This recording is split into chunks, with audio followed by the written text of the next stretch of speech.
안녕하세요. 배신의 장미입니다. 오늘의 사연 시작하겠습니다. 남자친구와 저는 처음부터 아주 잘 맞았습니다. 저도 배려를 잘하는 편이었고 남자친구 또한 배려를 아주 잘하는 사람이었거든요. 천생연분이라고 생각을 했습니다. 그리고 만나는 동안 한 번도 의견 다툼한 적 없었고 제가 양보를 하면 남자친구도 양보를 하는 그런 이상적인 커플이긴 했었거든요. 연애 3년 정도 하고 결혼 이야기를 서로 주고받을 때 그때 우리는 정말 잘 맞는 커플이구나 싶었었어요. 결혼 이야기를 하면서 이 남자가 정말 괜찮은 남자구나 라는 것을 다시 한번 느끼게 되었거든요. 우선 여성인 제가 먼저 취업을 했으니 벌이는 제가 남자친구보다 조금 더 낫긴 했습니다. 사실 더 낫다고 하기엔 거기서 거기이긴 했는데 그런데 결혼이란 것은 현실이니까 솔직하게 말을 하면 저희 집안이 남자친구 집안보다 조금 더 넉넉하긴 했습니다. 아빠는 운송업 관련 일을 하시는 분이었고 엄마는 공무원이셨습니다. 두 분 다 노후 준비 다 되어 있으신 분들이었고 그리고 무엇보다 저는 외동딸이었거든요. 당연히 부모님의 재산은 다 저의 차지가 될 것이기에 상대적으로 제가 조금 더 나은 상황에 놓여 있었었죠. 그래서 저는 결혼을 하면 제가 조금 더 부담을 하고 싶었어요.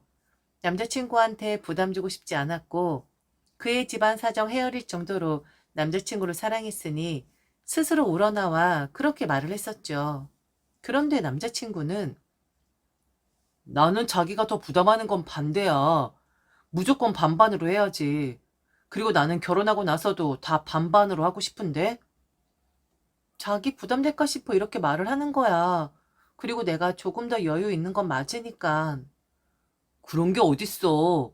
나는 반반으로 하는 게 맞는 것 같아. 그리고 얘기했잖아. 경제적인 부분뿐만 아니라 나는 집안 살림, 즉 가사 노동까지 정확하게 반반으로 나눠야 한다고 생각을 해. 이런 걸로 싸우는 사람들 많다라고 하는데 나는 이깟일로 자기와 다투고 싶지 않거든. 남자친구는 확고했습니다. 그리고 반반이라는 것은 결혼 후 양가에도 똑같이 적용이 되는 것이라고 했어요. 시가라고 해서 더 한다든지 처가라고 해서 더 배려를 해준다든지 하는 거 하지 말자고. 자신은 지금의 마음 절대로 변하지 않을 자신이 있다고. 만일 변할 것 같으면 결혼이란 걸 생각하지 않았을 것이라고. 결혼하고 나면 남자들이 원래 안 그랬었는데 변한다는 그 우리 집 이야기. 우리 부모님이라고 해서 더 챙겨달라든지 혹은 그래도 시댁인데 어떻게 이럴 수가 있냐든지 이런 말 절대로 안 한다고. 그리고 내가 항상 했던 이야기 기억하지? 말로만 하는 줄 알았었는데 남자친구는 결혼 이야기를 하면서 또 그 이야기를 꺼내더라고요. 되게 잘 보이고 싶어 하는 말인 줄 알았었는데 진심이었더라고요. 남자친구는 결혼한 자기 누나를 보면서 항상 생각을 했었대요. 명절 때 왜 누나는 우리 집에 먼저 오질 않는 것인가? 엄마가 눈이 빠져라 기다리고 있는데 항상 누나와 매형은 늦게 도착을 해선 누굴 보고 오느냐고 늦었다. 혹은 뭔가를 좀 더 해야 해서 늦었다. 라는 말을 하곤 했었는데 어떻게 한 번도 친정이 먼저 오지 않는 거지? 의아하게 생각을 했다고 합니다. 몇 번 그러고 나니 남자친구의 부모님은 그냥 편안하게 여행을 가신다고 합니다. 이 꼴 저 꼴 보기 싫어서 그렇게 하신다고. 자신과 가거나 두 분만 가거나 이모들과 가거나 하시는데 그래서 자기 집안은 어차피 명절 같은 거 제대로 보내지도 않고 중요하게 생각하지도 않는다고. 그래서 자기는 결혼을 하면 꼭 첫 번째 명절을 처가에 가겠노라고 맹세를 했다고 합니다.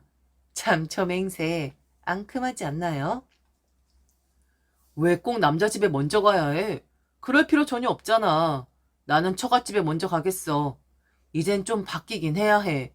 아직도 이런 잔재들이 많이 남아있다니까. 그런데 자기야, 이런 생각 자기만 하는 거 아니야? 나야 너무 좋지만 어른들이 어떻게 생각할지 모르잖아. 우리 세대는 그렇지만 부모님 세대는 그렇지 않으니까. 그리고 며느리 들이면 좀 생각이 달라질 수도 있는 거잖아? 달라지긴 뭐가 달라져.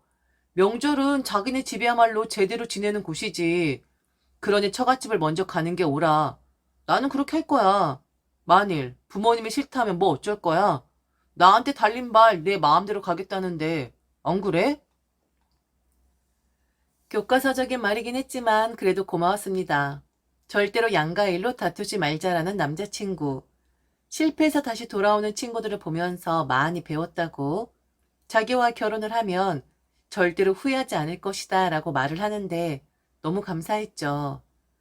그리고 우리는 천생연분이고 결혼하면 정말 행복하게 살 수 있을 것이라 생각을 했어요. 하지만 알기는 합니다.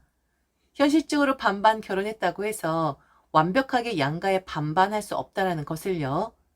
기본적으로 대리 효도를 원하지 않는 것이고 양가 중 어떤 집안이 우위에 있다라고 생각하고 싶지 않았기에 많은 이야기를 한 것인데 결혼도 전에 저나 남자친구의 이런 생각들이 문제가 될 줄은 몰랐네요. 양가 서운하지 않게 나름 머리를 맞대고 나온 안들인데 왜 유독 남자친구 집안에서만 서운함을 표시하는 건지 참 모르겠습니다. 남자 집안에 그 우위에 있다라는 생각은 도대체 어디서부터 시작이 된 건지, 그리고 도대체 언제쯤 끝이 날지, 참 그 끝나는 때가 언제인지 궁금하다고 하면 제가 너무 많은 걸 바라는 걸까요? 그날은 남자친구는 빼고 남자친구의 엄마와 누나를 만나는 날이었습니다. 아침에 남자친구의 누나가 제게 카톡을 보냈더라고요. 오늘 끝나고 시간 좀 내달라고. 자신의 엄마와 자신이 제게 할 말이 있다면서요. 그냥 전화로 하면 안 되냐고 하니 얼굴을 보고 이야기를 해야 한다 하는 겁니다. 감히 그랬는지 그냥 가슴이 철렁하고 내려앉더라고요. 남자친구, 여자친구일 땐 그런 감정이 들지 않았었는데 갑자기 이분들이 나의 시어머니이자 시누이가 된다고 생각하니 좀 괴리감이 들었었던 것 같습니다. 하루 종일 찝찝한 기분으로 업무를 진행했고 무슨 일인지 너무 궁금해서 시간만 빨리 가기를 기다렸어요. 그리고 퇴근을 하니 근처 카페에서 기다리고 있으니 이리로 오라는 전화를 받게 되고요. 그녀들은 저를 맞아주긴 했는데 분위기가 좀 싸했습니다. 그리고 그 누나라는 사람이 먼저 말을 하더라고요. 다짜고짜 부연 설명도 없이 말이죠. 명절에 니네 집 먼저 가자고 했니? 내 동생한테? 아니, 저걸 말하려고 온 건가? 저는 당황을 했죠. 그리고 기어 들어가는 목소리로 그렇게 하기로 했다고 답변을 했죠. 그랬더니 왜? 왜 그래야 하는 건데? 아니 어떤 며느리가 결혼하고 나서 처음 맞는 명절을 친정에 먼저 가? 네 주변에 그런 친구들이 있니? 어차피 명절 제대로 지내지 않는다고 명절을 조금 더 중요시하는 저희 집에 먼저 가자고 한 거예요. 저희는 제사도 차례도 있는 집안이거든요. 이렇게 답변을 했더니 한숨을 푹 쉬더니 옆에 있는 남자친구의 어머니와 서로 눈을 마주치더라고요. 완전 어이없다라는 눈빛으로 말이죠. 남자친구는 그런 거 한 번도 해보질 않았다고. 그럼 자신의 동생이 저희 집에 가면 제사도 지내고 철도 해야 하는 거냐고. 그런 거에 참석을 해야 하는 거냐고 하는 겁니다. 남자니까 와서 할 건 없지만 그래도 제사니 참석은 해야 하지 않냐고 절도 해야 하지 않냐고 말을 했죠. 나는 내 동생이 남의 집 가서 남의 조상한테 절하는 거 너무 싫은데? 그리고 우리 엄마도 싫어할 것 같고. 네? 그렇잖아? 우리 집 제사도 아니고 처갓집 제사잖아. 내 동생이 니네 집 조상들을 아는 것도 아니고. 그리고 제사 문화도 모르는 그런 앤데 뻘쭘하게 가서 서 있는 거? 나는 못 볼 것 같아. 그리고 기본적으로 어디 감히 명절에 라고 언성을 높이는 순간 남자친구의 엄마의 입이 떼어졌습니다. 아니 얘 이게 말이나 되니? 내가 어이가 없어서 기가 막혀서 말이 다 안 나온다. 명절을 왜 니네 집에 먼저 가야 하며 왜 우리 아들 니네 집 제사에 참석을 시키는 거니? 제사 없는 시댁 두었으면 감사한 줄 알아야 하는데 오히려 며느리 집 제사 때문에 우리 아들이 고통을 받아야 한다? 나는 이건 정말 아니라고 본다. 아니 이게 이렇게 난리를 칠 일인가요? 결혼하면 저희 집 행사가 어떻게 남자친구한테 남의 집 행사가 되는 거죠? 가족이 되는 건데 이해할 수가 없더라고요. 그러면서 여자들이 제사 때문에 얼마나 힘들어하는 줄 아냐고. 그런데 그 스트레스를 며느리인 제가 아니라 사위가 될 사람인 자신의 아들이 그런 걸 감당해야 하는 거냐고.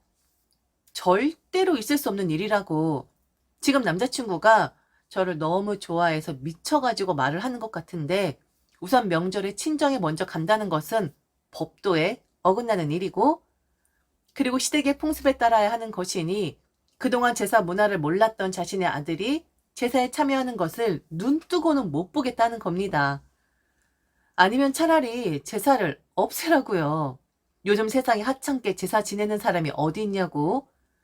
조상복 없는 사람들이나 제사 지내지 복 있는 사람들은 원래 다 놀러 다니고 하는 거라고. 우선 그 사람은 좋다고 했고요. 그리고 제가 먼저 저희 집 가자고 한 것도 아니에요. 그 사람이 먼저 가자고 한 거라고요. 자기도 한번 경험해 보고 싶다고. 지금 그걸 고지고대로 듣는 거야? 그렇게 하면 안 되는 거야. 내 동생 우리 집안의 장손이야.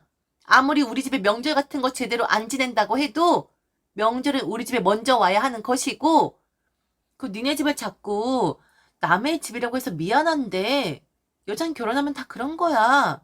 나는 뭐 너보다 못나서 우리 시댁에 절절 매는 줄 아니? 나도 우리 집에 먼저 오고 싶어. 그런데 친정은 결혼하면 남집이 되는 거라고. 니네 집 거창하게 명절 지낸다고 내 동생을 빼돌리니? 지금 이게 말이 된다고 생각하냐고. 머리가 지끈지끈 아파오더라고요. 그래서 저는 우선은 말씀 잘 들었으니 남자친구와 다시 이야기를 해보겠다 했습니다. 아무리 제가 이야기를 해도 끝날 것 같지가 않았거든요. 그냥 그녀들은 저를 몰아세우기만 급급했고 전혀 양보할 마음이 없는데 무슨 대화가 되겠어요. 그래서 이만 일어나자라고 말을 하는 순간 명절엔 무조건 우리 집에 와야 하는 거다. 그리고 장손과 결혼하는 맏며느리면 그에 맞게 굴어. 어디 친정을 먼저 생각하고 있어? 남의 집 신경 쓰다가 정작 자기 집 간수 못해 패가 망신하는 꼴 한두 번 본 게 아니야. 그 니들 집도 공동명의로 한다며? 공동명의권도 그렇다. 아무리 반반이어도 우리 아들이 남잔데 왜 네 이름을 거기다가 집어넣니? 요즘 여자들 다 그렇다고 하는데 너는 그렇게 하면 안 되지. 그런 싸가지 없는 여자들처럼 굴면 안 되는 거지. 그렇게 하면 시댁에 밉보이기 십상이다 너. 남자친구를 생각해서 저는 그냥 이 자리를 얼른 끝내야겠다라고만 생각했습니다. 제게 그렇게 잘해주고 저를 배려해주는 사람인데 그럼 그의 가족도 사랑해야 하는 것이고 이해를 하려고 노력을 해야 하는 거라 여겼었어요. 그런데 저건 지금 시자 노릇하려고 하는 거잖아요. 시가가 우위에 있다라고 표현을 하는 거잖아요. 아무리 우리가 그렇게 살지 않겠다 해도 그들이 우리의 삶을 간섭하고 방해를 하면 결국엔 우리의 사이의 벽이 갈라지는 거잖아요. 참 결혼이라는 것은 말도 많고 탈도 많은 것 같아요. 왜 저렇게 욕심을 부리고 다 된 밥에 재를 뿌리려고 하는 건지 참 지금도 이해를 할 수가 없습니다. 방방 뛰면서 말하는 남자친구의 어머니를 보면서 저는 말했습니다. 차분하게 그리고 친절하게 말이죠. 진정을 좀 하셔야 할 것 같아요. 그 사람이 뭐라 말을 했는지 모르겠지만 이렇게 일방적으로 나오시면 좀 곤란하죠. 그럼 결혼하면 명절엔 걔는 걔네 집으로 저는 제 집으로 가면 될까요? 지금 말씀하시는 모양새를 보면 우리가 우선이야 라고 하시는 것 같은데 저는 자식도 아니고 그냥 아드님하고 결혼해서 살고 싶은 여자일 뿐이니 자식 노릇 안 해도 되는 거잖아요. 저는 제 부모님께 자식 노릇 하고 싶거든요. 그리고 결혼하면 양가에 반반씩 잘하고 싶었는데 저도 남의 집엔 잘하기 싫어졌네요. 저는 밉보여도 아무 상관없거든요. 그럼 저 좀 일어나 볼게요. 저희 부모님이 맛있는 저녁 해놓고 저를 기다리고 계셔서. 제가 일어서자 남자친구의 누나가 저를 붙잡더라고요. 우리는 너의 말을 이해 못했으니 다시 말을 하라고 하면서요. 확 뿌리치고 나오면서 저는 바로 남자친구에게 전화를 걸었습니다. 그리고 지금 내가 이런 꼴을 당했다. 도대체 어떻게 된 상황이냐고. 결혼도 전에 시가를 우선시해야 한다는 마인드를 가지고 있으면 결국 결혼하고 나서도 저런 걸로 스트레스 주지 않겠냐라고 했죠. 그리고 1시간 뒤에 전화가 왔습니다. 남자친구가 그랬답니다. 자기 엄마랑 자기 누나에게 말이죠. 나는 땡땡아 좋아서 헤어질 생각 없고 결혼할 거야. 그리고 이걸 알아야 해. 우리 집이 먹 같으면 그냥 안 보면 되는 거야. 그래, 내 앞길 막지 마. 보잘것없는 시가 우위 마인드 집어치우라고. 저희는 지금 결혼해서 잘 살고 있습니다. 남편들의 어설픈 중재, 우리 집엔 그런 거 없습니다.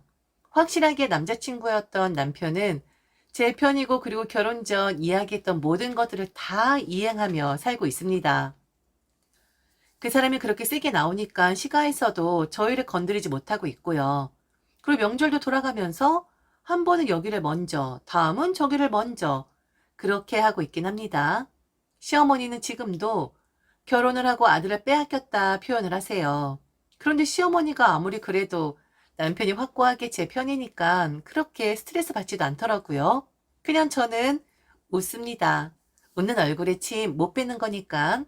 남편들, 고부간의 갈등의 해결의 키는 당신들에게 있답니다. 당신들이 움직이면 고부 갈등은 없어질 수 있어요. 제 경험에선 그랬거든요. 지금까지 들어줘서 진심으로 감사합니다. 이상 배신의 장미였습니다.